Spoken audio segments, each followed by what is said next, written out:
नमस्कार, मैं हूं आपके साथ मयंक। देखिए, जिस तरह से कल रात को ईरान ने कतर में अल उदेद एयरबेस पर करीब 14 मिसाइल्स फायर की, उसके बाद ट्रंप ने अनाउंसमेंट किया सीज फायर का। लेकिन इसके बीच इस समय की बड़ी खबर, ईरान की तरफ से कई मिसाइल्स फायर कर दी गई हैं इजराइल के ऊपर, और बीरशेबा इलाके में बताया जा रहा है कि बहुत बड़ा नुकसान हुआ है इजराइल को। ईरान की मिसाइल्स जो है वो बीरशेबा की कई रिहायशी इलाकों को और इमारतों को हिट किया है, जिससे बड़ा नुकसान इजराइल को हुआ है।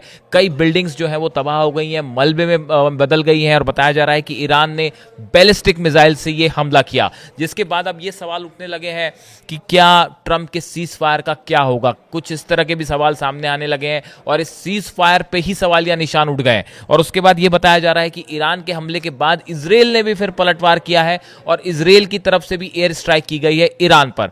इस समय फिलहाल जो हालात हैं, इन हालात में फिलहाल सीज फायर आगे चल पाएगा, नहीं चल पाएगा, क्या डेवलपमेंट होगा, ये इसके लिए अभी कुछ वक्त चाहिए होगा। ये बहुत जल्दी होगा ये कहना कि ईरान और इजराइल के बीच सीज फायर हो गया है, और खासकर ट्रंप के कहने के बाद, ट्रंप जो कह रहे हैं, क्या वो उस बात पे विश्वास किया जाए या ना किया जाए, इस पे अभी जरा टाइम लेना चाहिए इस पूरी बात को लेके। देखिए, इसी बीच जो है वो ईरान के टीवी की तरफ से जो खबर आई है, ईरानियन टीवी ने जो न्यूज़ शो की है, उनका कहना ऐसा है, the cease fire between Israel and Iran has begin following several waves of attacks on Israeli territory. जब ईरान ने ये हमले किए इजराइल पर, उसके बाद ईरान के टीवी में ये खबरें आई हैं कि अब ये सीज फायर शुरू होता है। देखिए, कल रात को जब ट्रंप ने अनाउंसमेंट किया था कि ईरान और इजराइल के बीच अब सीज फायर होता है, तब उन्होंने एक टाइम फ्रेम दिया था कि करीब 6 घंटे बाद ये इसकी शुरुआत होगी, और पहले 12 घंटे जो है वो ईरान सीज फायर रखेगा, फिर इजराइल सीज फायर करेगा। इस तरह का उन्होंने स्टेजेस का अनाउंसमेंट किया था। तो उसमें जो शायद 6 घंटे वाली बात थी, उसके खत्म होते होते तक ईरान ने बड़ा हमला किया है इजराइल के ऊपर, बैलिस्टिक मिसाइल्स दागी हैं। देखिए, जो अब्बास अराक्ची हैं विदेश मंत्री ईरान के, इनकी तरफ से मैसेज है, the military operations of our powerful armed forces to punish Israel for its aggression continued till the very last minute. Together with all Iranians, I thank our brave armed forces who remained ready to defend our dear country until their last moment. See, इनका ये कहना ऐसा है Abbas Araghchi साहब का कि Iran आखिरी वक्त तक ईरान के सैनिकों ने लड़ाई की है और इजराइल को करारा जवाब दिया है। इसके बाद हालांकि अब्बास अराक्ची की तरफ से भी इस तरह की खबरें आ रही हैं कि सीज फायर की बात अब आगे बढ़ गई है। सीज फायर जो है वो जल्दी ही आप देख सकते हैं कि लागू भी हो सकता है। इस तरह के संकेत जो है अब्बास अराक्ची जो विदेश मंत्री हैं ईरान, इनकी तरफ से भी इस तरह के सोर्सेस आने शुरू हुए हैं। अब देखिए, कल का ये जो पूरा घटनाक्रम रहा, रात को जिस तरह से खबर आई कि अल उदेद एयरबेस पर हमले किए ईरान ने, 14 मिसाइल्स फायर की, और वो आप आसमान में देख सकते हैं 14 मिसाइल्स की तस्वीरें जो हैं वो अब सब कुछ बाहर आ गई हैं। उसके बाद अमेरिका की तरफ से कहा गया कि ये मिसाइल्स से हमें ज़्यादा नुकसान नहीं हुआ है, लेकिन आईआरजीसी की तरफ से जो प्रेस कॉन्फ्रेंस करके कहा गया कि हमने अमेरिका का अल उदेद एयरबेस को तबाह कर दिया है और मिसाइल ने सही ठिकाने पर हिट किया है, जिसकी तस्वीरें पता नहीं शायद कभी बाहर आ पाएंगी या नहीं आ पाएंगी। लेकिन ईरान की तरफ से जो दावा किया गया है वो कि बैलिस्टिक मिसाइल्स फायर की गई हैं अल उदेद एयरबेस के ऊपर, जो कि सही टारगेट पर हिट करी, ये आईआरजीसी का दावा था।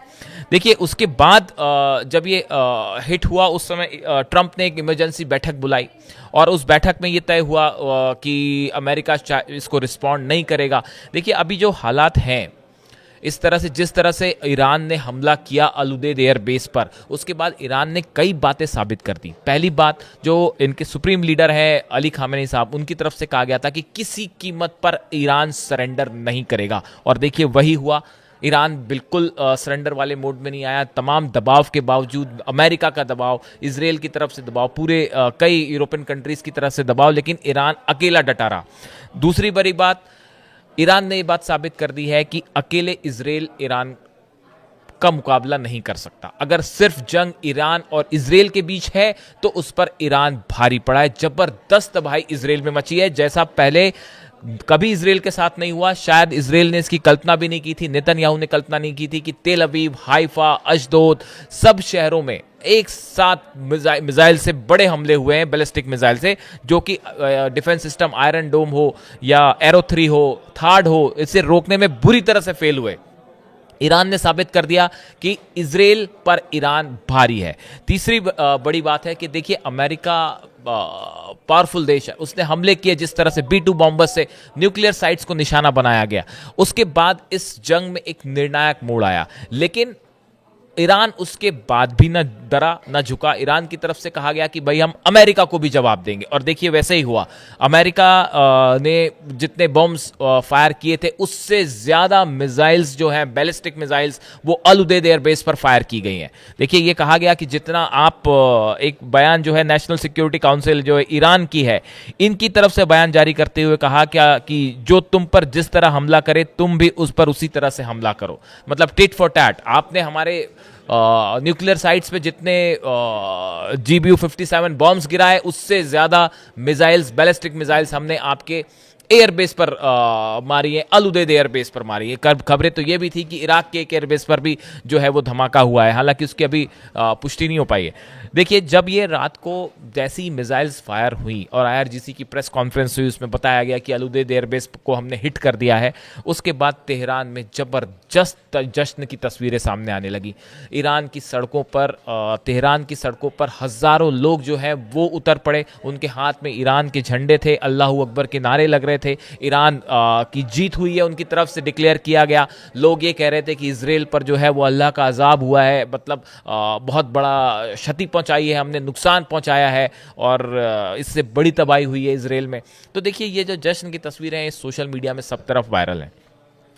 अब कुल मिला के इस वक्त के हालात क्या हैं? इस वक्त के हालात ये हैं कि अगले चंद घंटे ये बहुत अहम होने वाले हैं। देखना यह है कि क्या ईरान की तरफ से हमले रुकेंगे, क्या इजराइल की तरफ से हमले रुकेंगे। और जो ट्रंप ने कल कहा, ट्रंप ने जो बात कल कही थी, उन्होंने कहा था Israel and Iran have agreed to a truce to bring to an end what he called a 12-day war. उन्होंने जो कहा कि इसको 12 दिन की लड़ाई की जो बात कही थी वो, and the ceasefire will take place in stages, he said. उसके बाद उन्होंने कहा था कि भाई ये स्टेजेस में सीज फायर होगा। तो अब ये स्टेजेस अगले 24 घंटे इसमें बेहद अहम है, जिसमें ये देखने वाली बात है कि क्या ईरान की तरफ से कोई हमला होता है, क्या इजराइल की तरफ से कोई हमला होता है, या जैसा ट्रंप ने कहा उनकी बात पर दोनों सहमत हो जाते हैं। देखिए जब भी युद्ध होता है तो युद्ध में दो चीजें होती हैं, एक तो बयान होते हैं, जो बयान आ रहे हैं अलग अलग नेताओं के आ रहे हैं, ट्रंप के बयान आएंगे, आप नेतन्याहू के बयान आएंगे, रशिया की ओर से बयान आएगा, ईरान की।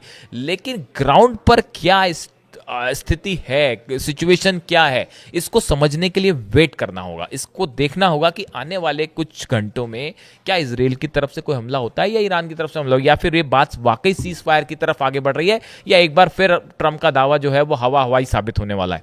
इसके लिए थोड़ा सा वक्त लगेगा, लेकिन एज ऑफ नाउ हम इस बात को कह सकते हैं कि इस पूरी जंग में ईरान ने जबरदस्त साहस दिखाया है, हौसला दिखाया है, और अकेले अपने दम पर उसने इजराइल को जवाब दिया है, अमेरिका को भी जवाब दिया है। देखिए बड़ी तबाही तेहरान में हुई है, कई सारे उनके जो कमांडर्स हैं उनकी शहादत हुई, लेकिन ईरान डरा नहीं, झुका नहीं, जैसा कि खामेनी साहब शुरू से कह रहे थे, और आखिरी मोमेंट तक ईरान ने लड़ाई की है।